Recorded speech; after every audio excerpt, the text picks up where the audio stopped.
guys, welcome back to my channel. My name is Jasween Kaur and today's video is really exciting to me because I have finally gotten my hands on the famous Himi Jelly Gouache paint set, and I have always wanted to try out gouache but I haven't got a chance to try them out.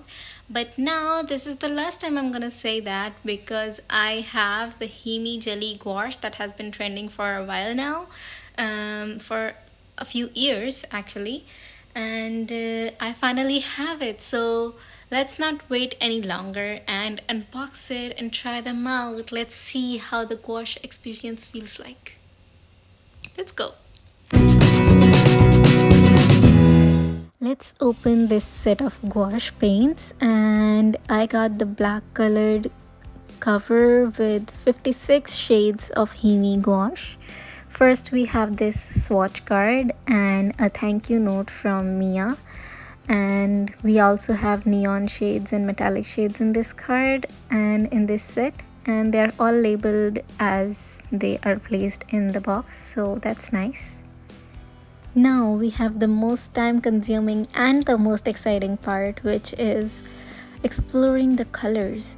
So it took me a while to get them out, but they were quite nice and yummy looking, I can say. From the outside they really looked like a jelly, but since I opened the metallic shades first, it seemed like they were not edible, which is kind of nice because I'm not really supposed to eat them.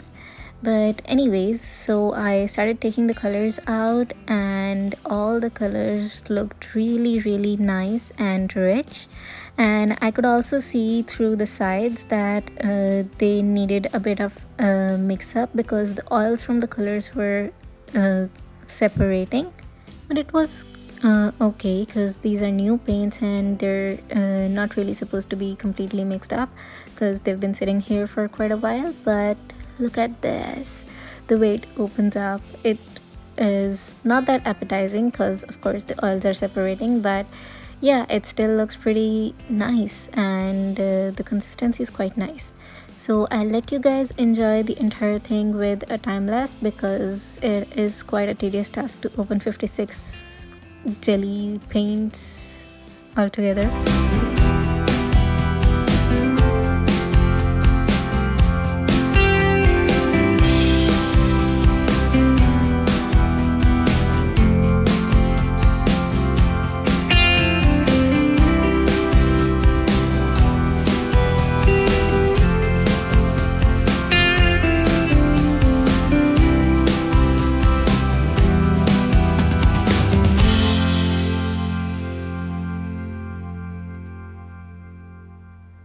After opening them, this is what the paints looked like. And now it is time to have a swatch test. So I like to create a swatch sheet for every single one of my paint sets because of course they come with a swatch sheet, but the swatch sheet actually does not have the real color that the paint looks like, because the swatch sheets are usually printed, not painted, so it doesn't give out the same colors as the actual paint set. Even though we can see the colors of paints, I still like to create a swatch sheet to test how every single color looks like as a pairing together, you can say. It just becomes easier with a swatch sheet to pick your colors when you're trying to paint. Now it was time to put the colors to the real test, to the test of painting. I wanted to check how easy was making a gradient, how well I could control the opacity of the paint, how much water to add, how much can I lift it back up when I put down the color on the paper using water, because watercolors have this effect that you can add more water and the color will lift up itself from the paper and you can like erase watercolor. But in acrylics, if you place it, you can just add more color on top of it to hide it. That's all you can do. So I wanted to see which quality it had. Can I layer light colors on top of the dark colors? Can the colors be mixed up together? And I didn't even have any idea what I was gonna paint. So yeah, I was just experimenting at this moment. Then I got the idea that I should try and layer the colors on top of each other, because I had this plan of creating snowy clouds and a bright sky.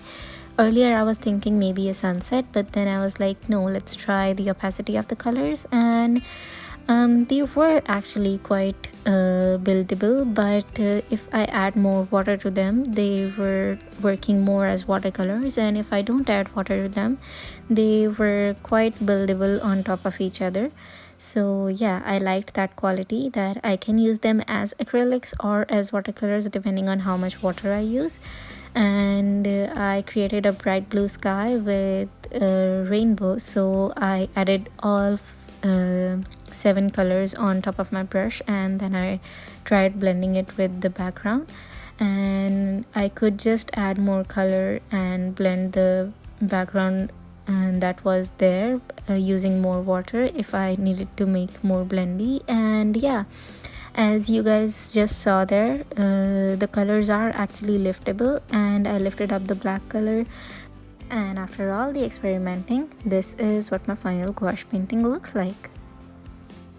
I'm hoping that you guys like how my first ever gouache painting turned out, and comment down below what I should paint with gouache next, and I will see you guys in my next video. Until then, subscribe to my channel and take care and bye bye.